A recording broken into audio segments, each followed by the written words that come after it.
All right, kids, here we go. So today I actually want to show you something which is sort of the backbone of honestly pretty much everything that I've shown you in my how to make stuff for television tutorials.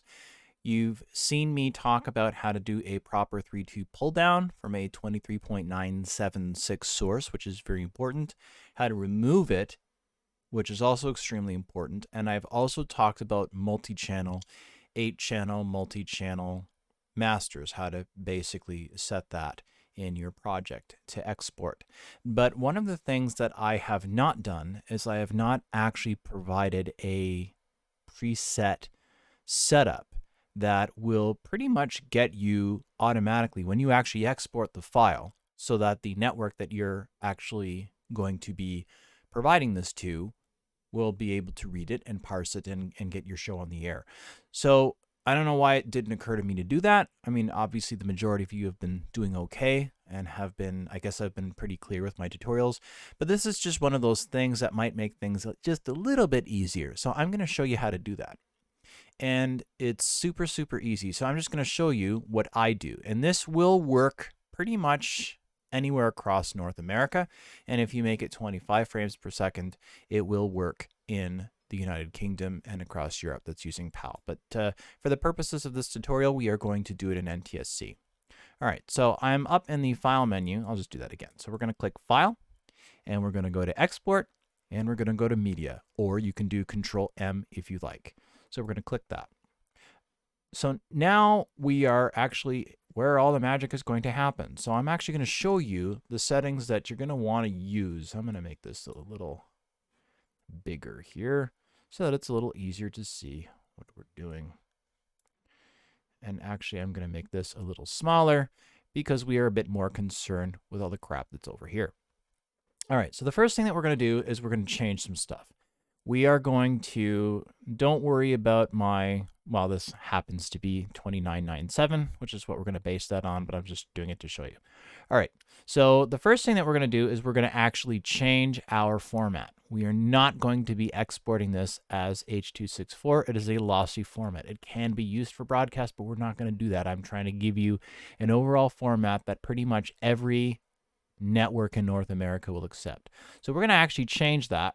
We're going to go all the way down here, and we are going to go down to MXF-OP1A.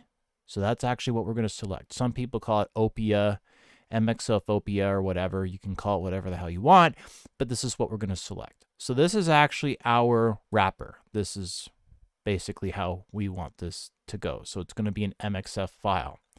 So now we get a few options here. So we're actually going to change our preset. We do not want XAV. See here, we want XDCAM 50.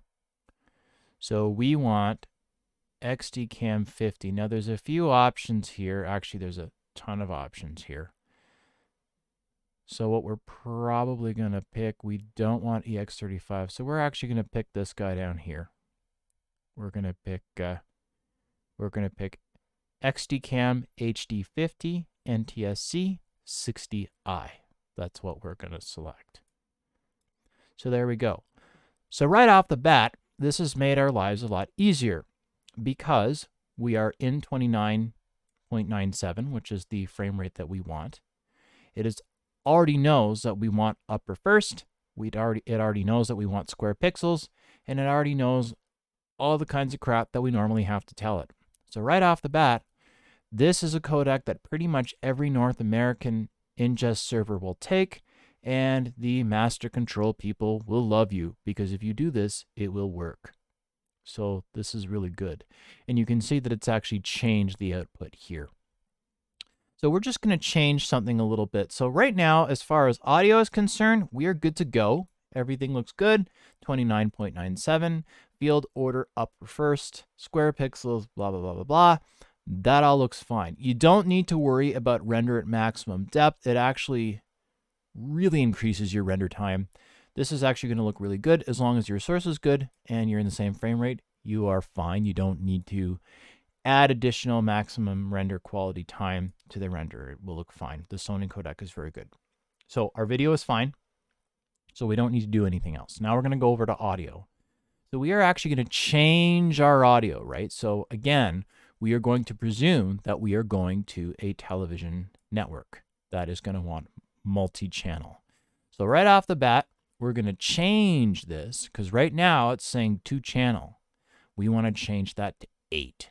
And the reason we want to change that to 8 is because all the multi-channel files, the way you set up your project, we want to make sure that they correspond to the same channel assignments that you've made, right? Because I went to a lot of trouble to show you to make sure that you put 8, and when you set up your project in Premiere to export, you want to do it as 8.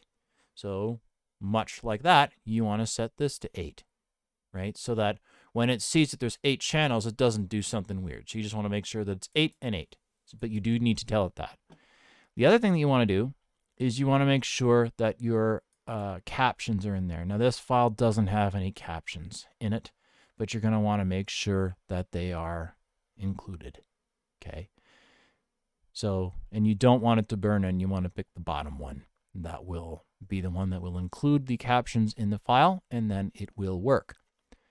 And effects, we don't really need to worry about this. You don't need to include your LUTs, your conform and overlays and all that stuff. You should be rendering this stuff down so that it is part of the file, so that the master control people don't have anything else that they have to do. You need to make it nice and easy for them.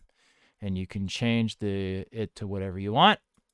And then when you're done, you just hit the export button, and that's it. That's really all there is to it. It's not that simple, or it's not that complicated, I should say, and then it will just it'll just go and do its thing. And that's pretty much it. That's all you need to do in order to make sure that it will work with pretty much any network in North America. If you give them this, I mean, they will have their specification sheets, but generally, if you give them a file like this, they'll accept it, it will work, and you'll be good. So I apologize for not thinking to do that before. I guess best laid plans, but that setting will get you going.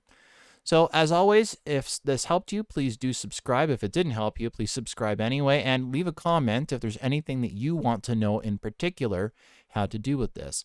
So I want to make things easier for all of us that are doing content, and I also want to make sure that for those of us that are still doing stuff in television, that people that are new to it are still able to do it, and it just makes all of our content better. So have a good one, and hope to see you soon. Take care.